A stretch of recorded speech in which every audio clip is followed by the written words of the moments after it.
Welcome to 360 Money Matters, where financial planners Billy and Andrew talk all things financial planning.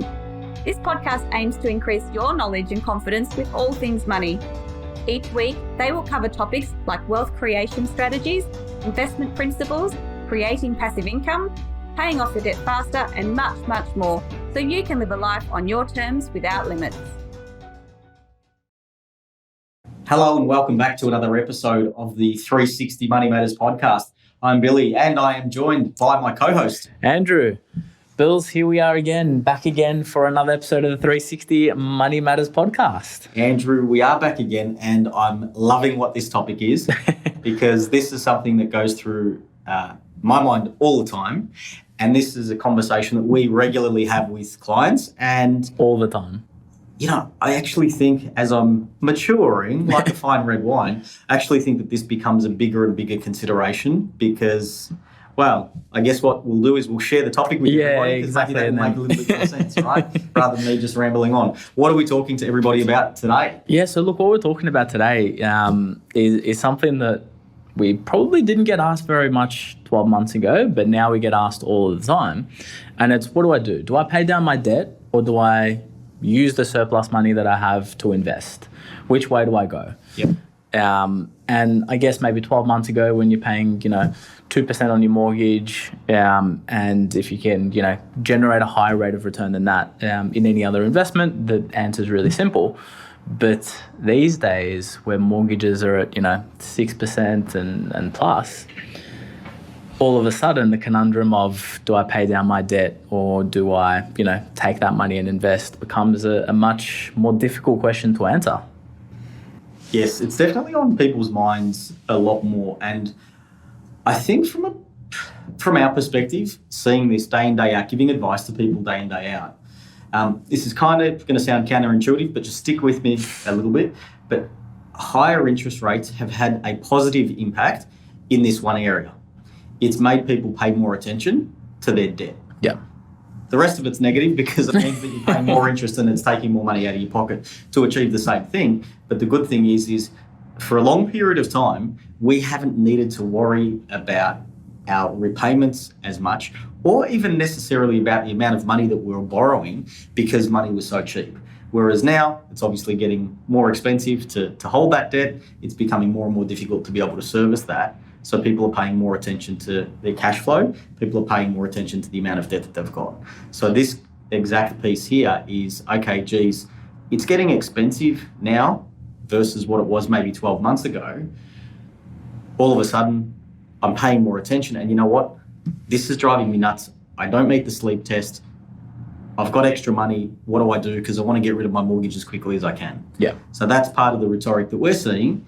It's coming through a lot more often with conversations that we're having with people. Yeah, absolutely. Absolutely. So, Bills, what's the answer? What do I do? Well, we've got a whole list of stuff. I can tell you what to do. And we'll just end the podcast now after 3 minutes. Yeah, exactly. So I'm going to follow the script, okay? There's no right or wrong answer, Andrew. It depends on your circumstances. But we're going to run through a few things that you need to consider. We've got kind of this fluffy saying about the sleep test in our practice around what that looks like. But if one course of action makes you feel more comfortable than another, you can't discount that because that will play havoc and wreak havoc with you in other areas. So even though you may map it out and say, yes, mathematically going left is better than going right, it'll be that little bee in your bonnet that continues to bug you. So for me, number one is the sleep test in terms of which way do you go intuitively. What do you feel more comfortable with? Yeah, exactly right. Exactly right. And look, the sleep test is literally a sleep test. And so it's not what I feel more comfortable with, I'm just going with that, because sometimes you need to feel an element of discomfort. You need to, push yourself out of a, particular zone to be able to, do something that you've never done before. Yep. But if something is keeping you up at night and you can't sleep and you're worried about it and it's really creating that level of anxiety, well, then that pretty much tells you that that's probably not the right thing to be doing because you're going to make an irrational decision at a future point in time. I'm just writing a note to myself that every time we say sleep test, wouldn't it be great if we could get sponsored by someone like 40 Winks or something? I thought you were going to say a drinking game. 40 Winks, and they can, plug something in as a anyway. Yeah, exactly. No, it's all right. Yeah, that's where Billy's mind's gone. Billy needs another cup of coffee. And look, in this instance, I guess I'm referring to mortgages, but it's probably more prudent for us to go one step back and say, okay, what debts are we talking about here? Because if it's the mortgage versus extra repayments on the mortgage versus something else, then I think the calculation is probably a little bit more difficult. Whereas if it's the other way around, where you've got things like credit card debts and the like, that probably becomes a little bit easier. Yeah. In terms of what's your course of action. Pay off the credit cards, pay off the personal loan to get that out. Whatever loan is outside of the mortgage, generally you want to pay that off first. Now, I do exclude car loans a little bit in this scenario because of some of the structure in car loans, and even though the interest rate is higher. We'll talk about that, I think. Some car loans are structured a little bit differently in that if you pay it off early, it doesn't save you any actual interest. But if you've got a credit card or a personal loan, before you even consider putting money towards investments, you really want to pay that off first. That's getting you to ground zero before you can start your wealth creation journey. So car loans, personal loans, if you're paying a 20% interest or 15% interest or 10% interest, any dollar you put to it is a guaranteed rate of return. So we're talking about a very exorbitant rate of return in an investment market that's going to outstrip that. And so when we're talking about that, that's the first course of action before you consider any form of investment. Just while we're on the car leasing, I might just run through that just quickly because that's a really important one. Let's use a traditional car lease facility. Let's make an assumption that the purchase price of the car is $50,000. You take that lease out over a 5-year period. What happens with car leases is they say, okay, over that 5 years, we're going to apply an applicable interest rate of, pick a number, 7%. They then multiply the 50,000 at a 7% rate of interest, flat rate of interest, over each and every year for 5 years and say, okay, over the life of the loan, you're going to pay, and I'm just going to use some round numbers here, you're going to pay $15,000 in interest. So they get the $15,000 in interest. They then add that on top of the $50,000 purchase price, and you start making straight line repayments on $65,000 from day one. Yeah.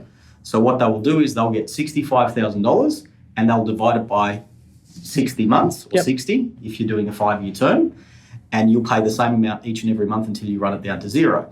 Now, because the interest has been calculated and factored in from day one, if you discharge that loan on day 2, you've incurred the $15,000 worth of interest. It doesn't work like a home loan. It doesn't work like a personal loan. It doesn't work like a credit card where interest is calculated daily. Yep. So if you discharge that and pay that out, you're not saving any interest at all with a traditional car leasing facility. It just impacts your cash flow. Correct. Yeah. And the other thing to really be careful with this, because I've seen it happen way too many times, is because of the lack of understanding is how interest works on a car loan or a car lease in this scenario. I've seen people take out the car lease, then 2 years down the line decide to, they've got equity in their home and they think, oh, well, my home loan interest rate is lower. Let's draw equity and use that to pay off the car loan. And while from a cash flow side of things, that might make things a little bit easier, from an interest repayment side of things, you've not only paid the interest on the car loan and it's all been calculated up front so that you're already going to pay that level of interest, but you're then paying again the interest on your home loan, and you're doubling up the interest that you're paying. So if you are paying off a car loan, you really want to make sure that, just get some advice, make sure that some car loans are structured in the sense where if you pay it off early, then you save off a portion of the interest. But you do want to make sure that you're doing that, in the correct manner. Just on that last note, so interestingly enough, you'd be paying interest twice if you roll it into a home loan. But the other thing is you'd be converting a short-term loan, like a 5-year loan, Yep, to So 30 years. say you've done that in year 2, where you've got 3 years left. You're now converting a 3-year repayment schedule into a 30-year loan. Yep, exactly right. So if you don't, you need to be really careful and aware of it. But Andrew, let's keep moving. What about if we're talking around deductible versus non-deductible debt? I mean, does that influence our thinking around that? yeah, absolutely. So it does influence the calculation, because if you're talking about deductible debt to like an investment property or something of the sort, the debt that's associated with it, you're claiming a tax deduction on. So you're actually getting a portion of the money back when you're doing your tax return at the end of financial year. So it changes the calculation, and I say that because just because it's a deductible debt doesn't mean that you never pay it off or anything like that. But it definitely is a consideration in that, hey, what's my debt? Am I claiming a tax deduction on this? Am I not claiming a tax deduction on this? Because it is going to change the decision-making process as to whether you go down the route of paying it down, or whether you go down the route of using those surplus funds to invest. Yep. Another consideration, Bills, is what your retirement time frame is.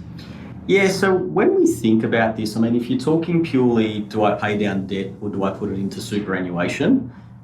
It might be a little bit of a different strategy if we were talking, do I put it in investments? But using superannuation, bringing the retirement timeframe into kind of the thinking and the methodology around your decision-making process is definitely the case.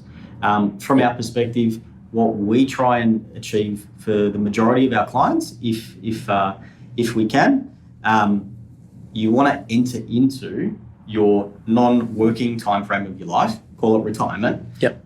If you don't have any debt.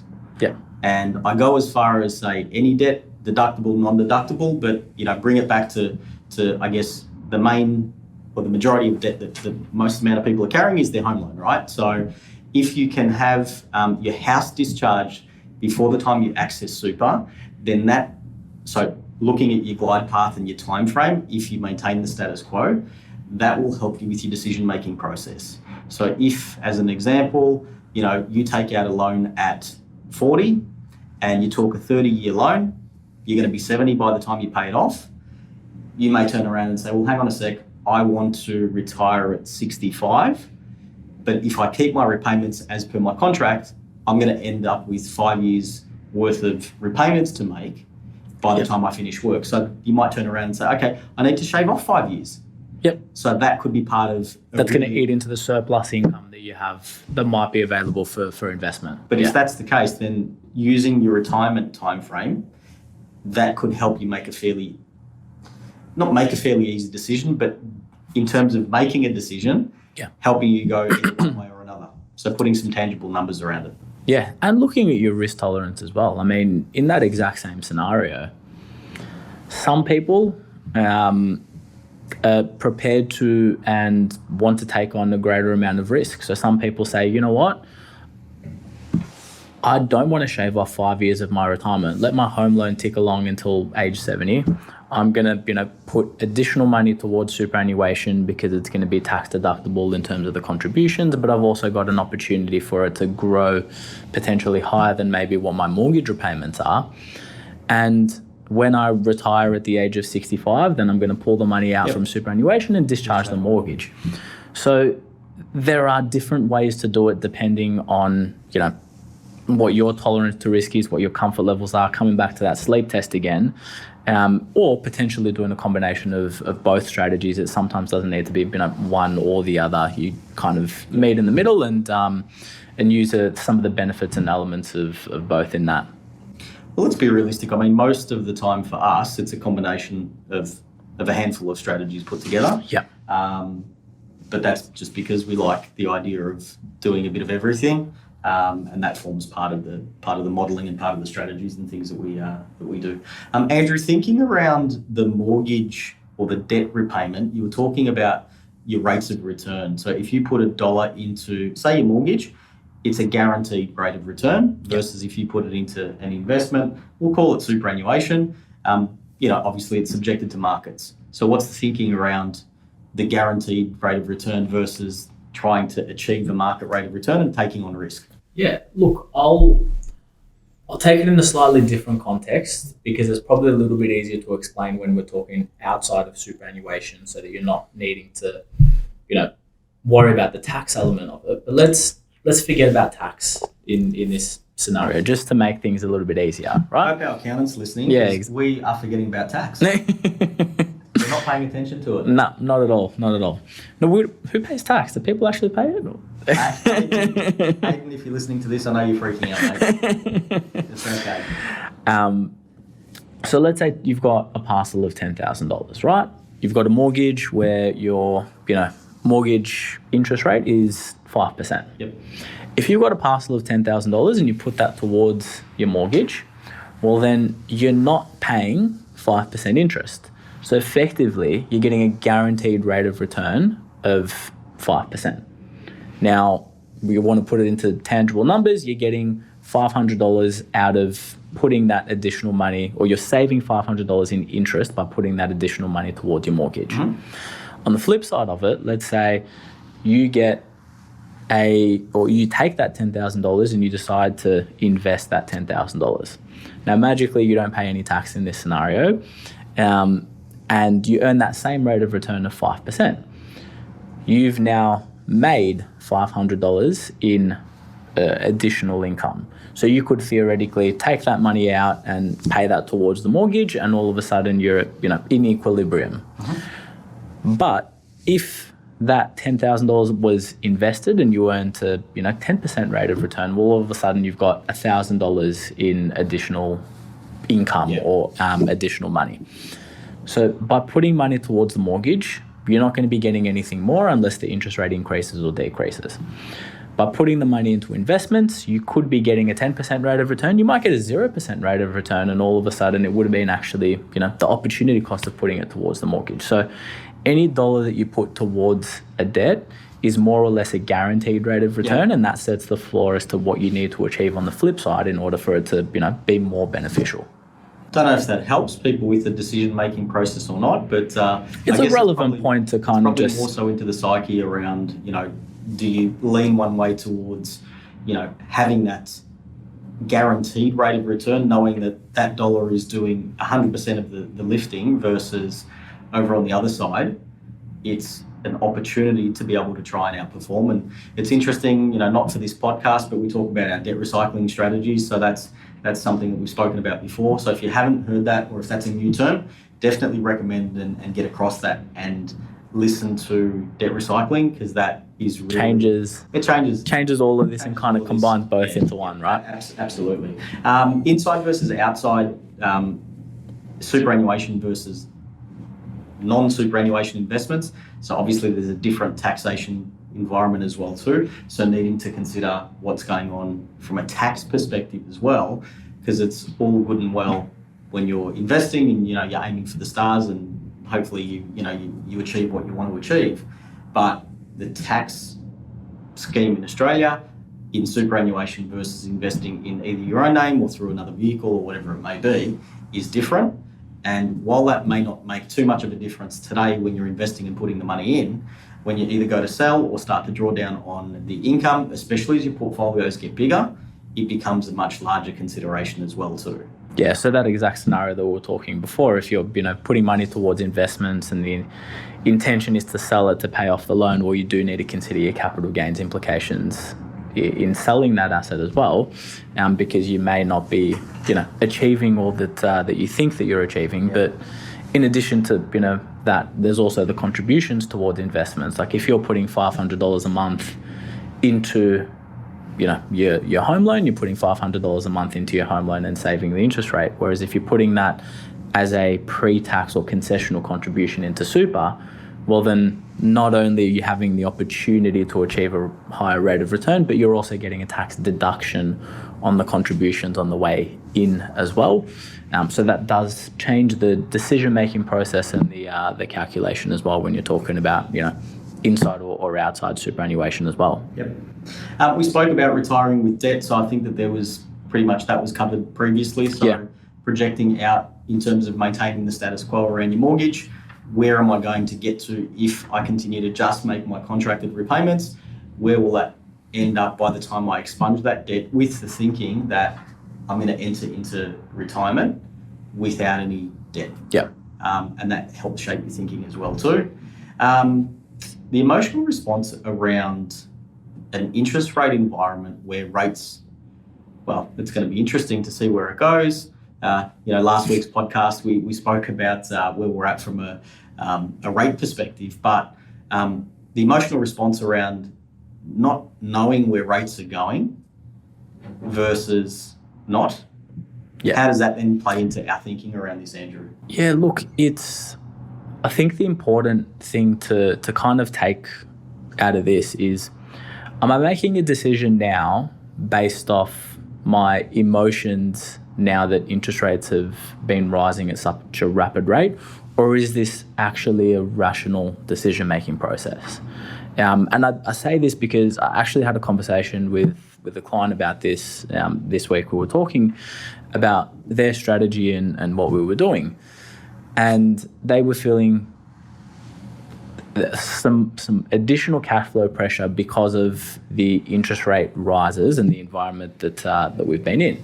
And naturally, as humans, when we're in discomfort, your first point in call is, how do I get out of this and how do I alleviate that discomfort? But recognizing that, hey, I might be feeling an element of discomfort now, but it's just an emotional response to what's been happening over the course of the last 12 months, and the strategy is still sound, is an important aspect to all of this. So an example that I'll use is, if you consider what investment markets have done long term in comparison to what the interest rate on a mortgage has been long term, investment markets have vastly overperformed. Mm-hmm. And so expecting that your mortgage or putting money towards your mortgage is going to outperform putting money towards alternative investments is very likely not going to be the case over the long term. So just recognize, hey, is the strategy still sound? Am I still on track? Am I still doing things that support my underlying strategy? Or am I just having an emotional response now is a really key element in this decision-making process as well. Yeah, and I guess that's easier to say from our perspective, going back to the strategy, which ties into what we want to get the message out there is get advice, right? So pick up the phone, ring the team at 360, ring us. You're more than happy to have a chat, shameless plug. But if you've got a strategy and you can put it into that context where you know that, okay, my financial situation is mapped out, I'm going to be okay, then you may be in a position where it's not necessarily an emotional response.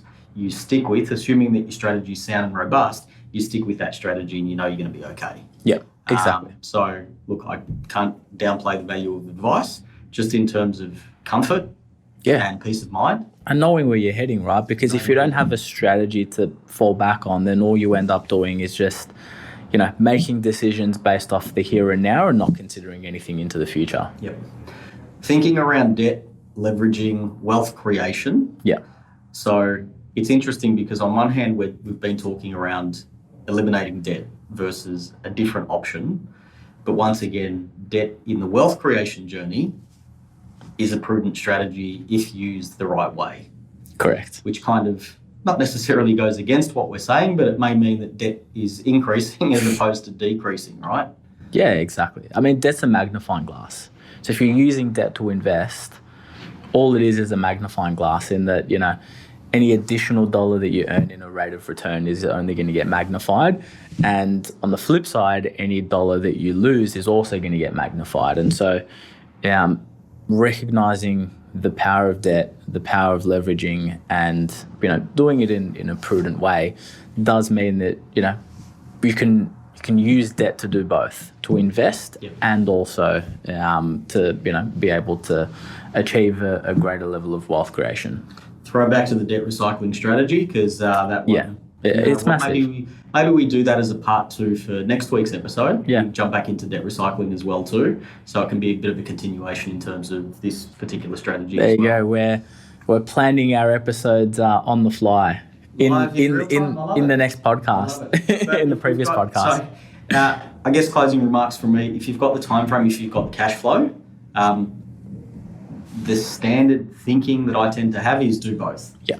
And that's a really elementary way of thinking about it. That's definitely not how we construct strategies, but that's my starting point if we're not putting a strategy together, and then we build from there. Yeah, correct. So the more that you have a strategy, the more that you have something that you're aiming to, you can find that lever of, when you say do both, is it 80-20, is it 60-40, is it 70-30? Like, make sure that you've got a strategy, make sure you know where you're heading to, and that's going to inform all of your decision making from there on. So can't be a bigger advocate for receiving advice, whether it is, as Billy said, a shameless plug here at 360 Financial, whether it's another trusted financial advisor. We're massive proponents of advice, and can't speak any more highly about our industry.